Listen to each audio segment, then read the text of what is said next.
দুপুর 1:07 মিরাজ এক ব্যাঘাত দিল সুরেশ্বর নড়িয়ার উদ্দেশ্যে। যাওয়ার পথে মুন্সিগঞ্জ, চরমেদ, কাছিকাটা, সুরেশ্বর, মুকুটগঞ্জ, সর্বশেষ নড়িয়া ঘাট ধরবে। এই লঞ্চটি ঢাকা থেকে প্রতিদিন ছাড়ে দুপুর 1টায়, সুরেশ্বর থেকে ছাড়ে সকাল 8টায়। এক ইঞ্জিনের লঞ্চ এটা।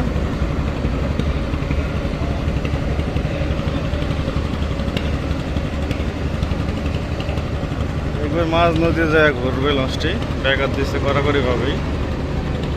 আর ওদিকে পিকনিকে যাচ্ছে রাজদূত প্রাইম।